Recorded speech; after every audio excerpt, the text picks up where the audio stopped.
Hello, summertime British literature students. Welcome to this video. I have made this video up in an attempt to help you write really good short essays. Throughout the summer, what I do is I assign novels to my students to read, and then I have short essays on each novel that you're going to be responsible for. So, in order to make this easier, I think the first thing we need to do is for you to go into a module and open up the instructions for that particular novel. For the essay instructions is what I mean. For the purposes of this video, I'm actually going to use the Jane Eyre instructions. So if you're reading Jane Eyre this semester, that's probably the easiest way to go ahead and open those instructions and follow along. If we're not reading Jane Eyre this semester, any set of instructions will do. You can just go ahead and open up the first essay's assignment and take a look at those instructions and follow along, because the only things that are changed from one book to the next are the questions that you're going to have to answer. All the instructions themselves are going to be the same. So take a moment, open up either the Jane Eyre instructions or the instructions for whatever the first paper you're going to write is. Hit the pause button while you do that so you have time. Once you have those open and either printed or minimized on your computer or whatever, then come back and we'll go through how to write a really good paper. Okay, so I hope you've got these instructions open now. And like I said, for this purpose, we're going to read Jane Eyre, or talk about the Jane Eyre paper. So, page length of all these essays should be about 500 words to 750 words. That should be sufficient enough for you to answer the question thoroughly, while at the same time not getting carried away with like plot and all that stuff. So, you can, that's about 2 pages, 3 pages. You really shouldn't do anything more than 3 pages in these essays. If it bleeds over a couple lines to the 4th page, that's fine. But these are short essays. These are not research papers. By the way, I just want to go ahead and mention that research is not required for these short essays at all. So if you do any research, you're going to have to go and cite the source where you got the information from, but it's not required. So that is the page length.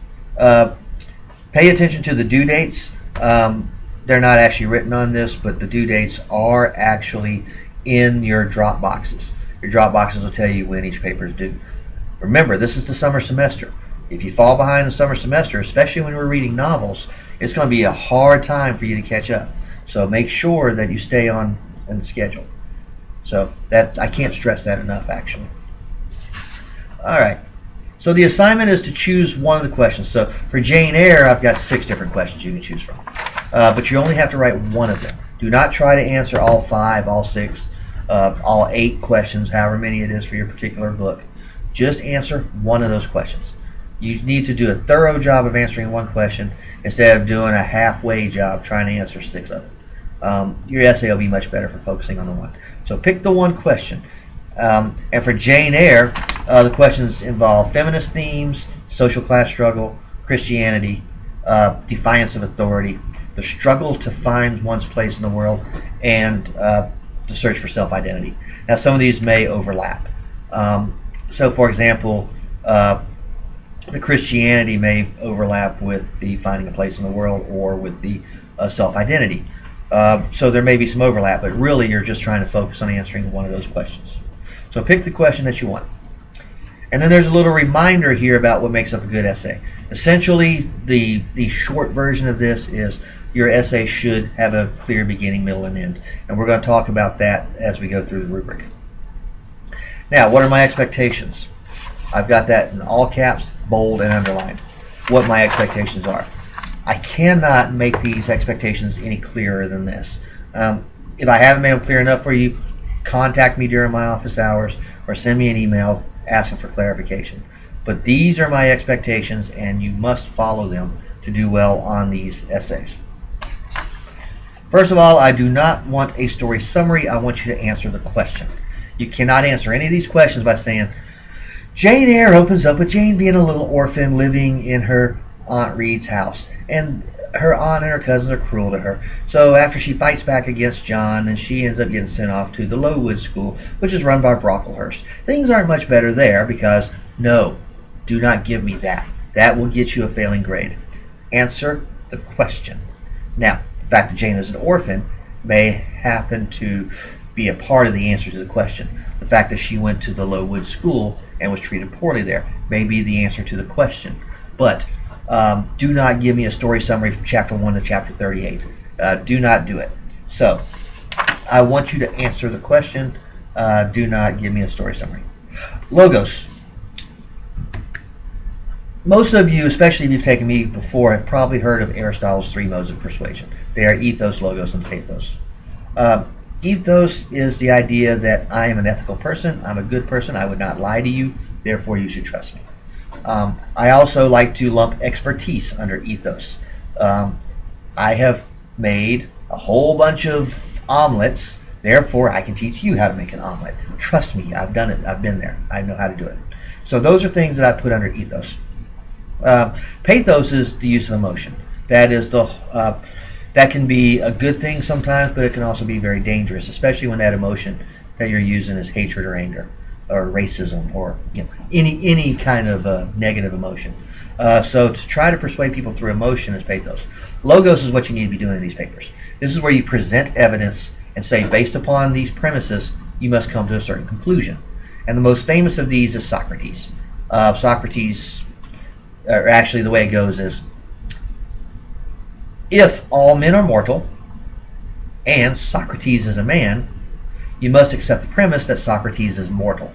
So, if premise A, all men are mortal, is true, and premise B, Socrates is a man, is true, then C, all men are mortal, is the only conclusion you can come to. So use logos in your papers. Present me with evidence and say, based upon these facts, one must come to this conclusion. All right. Note 3, and notice how much I have capitalized and bolded there. I do expect direct quotes from your story. 10% of this grade is going to be how you format your quotes properly. I will have a sheet in the D2L, in the MLA folder most likely, talking about how to properly format quotes. You need to pay attention to that sheet. So, for example, let's give you an example out here. So there's a very famous line where Jane basically expresses her love for Rochester in chapter 22 of Jane Eyre. Now, you could say, when Jane Eyre comes back from her Aunt Reed's house, she ends up expressing her love for Rochester as soon as she arrives at Thornfield Hall. Now, you could do that, and you'd be correct. However, it's better sometimes to use direct quotes. Instead of saying what I just said, say something along the lines of, when Jane comes back from Gateshead to visit her aunt, her dying aunt, she gets back to Thornfield and realizes that this is home for her. So, as she's talking to Rochester, she says, comma, quotation marks, "Thank you, Mr. Rochester, for your great kindness. I am strangely glad to get back again to you, and wherever you are is my home, my only home." Quotation marks, cite the page number, which if you've got the Penguin edition here, is page number 283, period.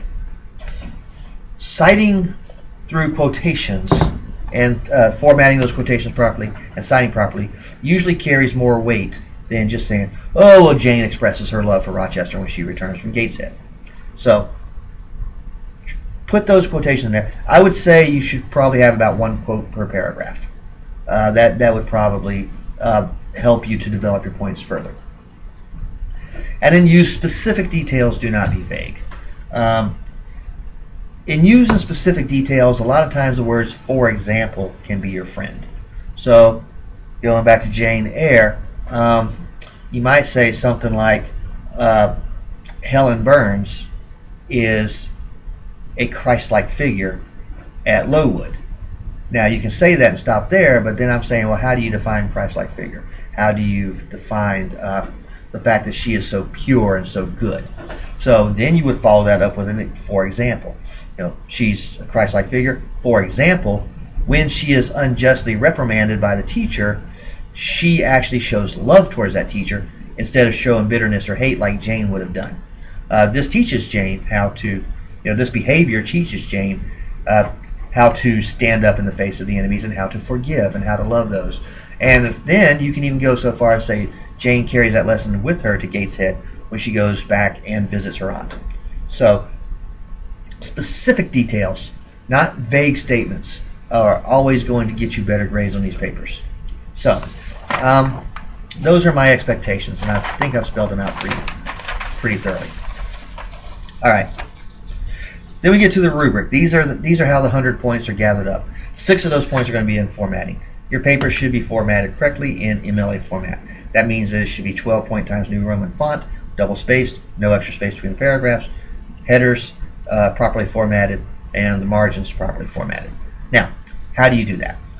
I actually have in the MLA folder a handout titled Creating an MLA Template. So that will be useful to you because if you follow those instructions step by step, you should get all 6 of these points. You should have proper spacing, you should have proper font, you should have proper header, and you should have proper margins.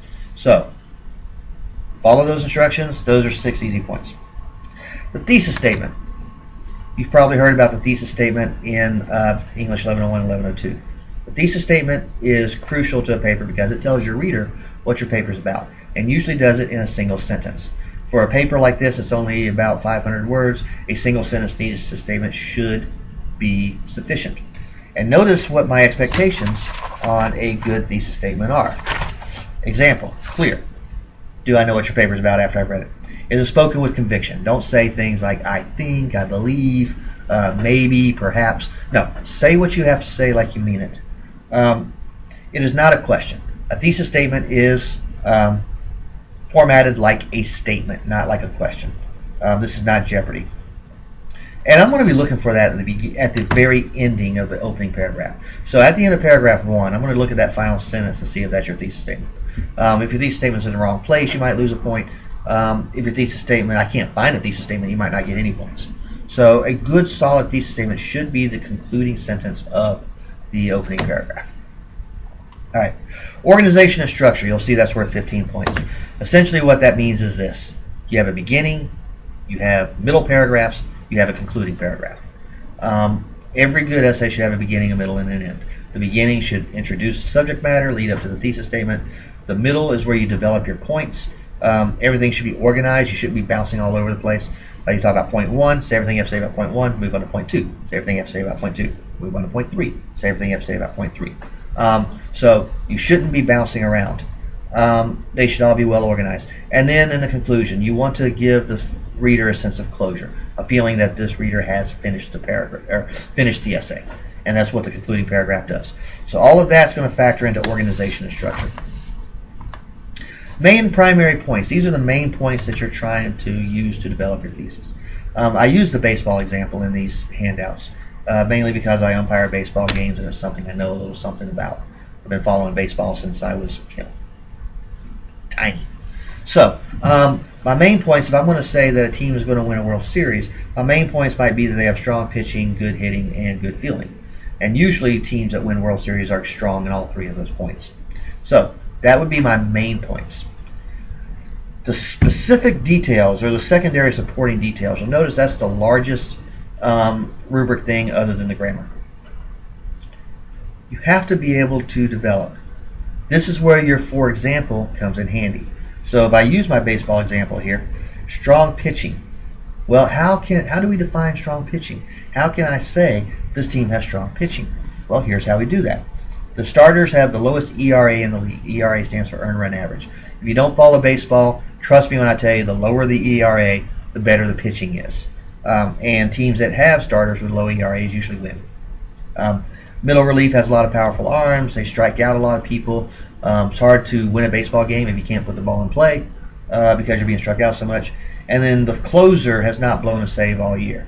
For those of you that don't follow baseball, a save is basically when the last pitcher comes in and gets the final outs to save a win for the other pitchers.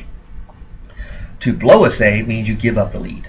If you have a closer that does not give up a lead, or quote-unquote does not blow a save, you win lots of ball games. So those are the details. So I can't just say the team's got strong pitching and leave it at that. I have to give the details. So do that again with your Jane Eyre thing. You're probably going to have 3 main points to develop your thesis. Give those specific examples. That can be through, for example, this and through quotations. All right, the next part of the rubric is formatting quotations. Again, there is a handout in D2L saying how to quote prose, essentially, and it's in the MLA folder. You have to do that correctly. The comma has to be in the right place, the quotation marks have to be in the right place. The citation must be the page number, and it must be formatted properly. So take a look at that handout and make sure that you follow along with it, because if you don't, you're going to end up losing points on the quotations formatting. And remember this, if you don't have a single direct quote in your paper, I cannot give you credit for that. So that's an entire letter grade you would lose by not having these direct quotes. So please include the direct quotes so that I don't knock off a letter grade for your not having it. And then you've got the surface errors. Basically, you are now in a literature class. You've already been through English 1101. You've already been through English 1102. You should be able to spell properly. You should know how to make a subject and verb agree. You should know how to punctuate. You should know how to use commas. You should know how to do all these other things. The one thing you'll see at the bottom of that is a big pet peeve of mine, is the use of the word you in an essay. Now, let's go back to our Jane Eyre quote, where she says, "Wherever you are is my home, my only home." Now, it's perfectly fine to quote Jane Eyre directly. Jane Eyre's the one that said you there, right? Wherever you are, how's it go? Yeah, wherever you are is my home. So that is perfectly fine because you're quoting Jane Eyre. But you as an author cannot use the word you. For example, you cannot say something like, "When you read those lines, you know that Jane Eyre is in love with Rochester." You don't know what I knew whenever I read those lines.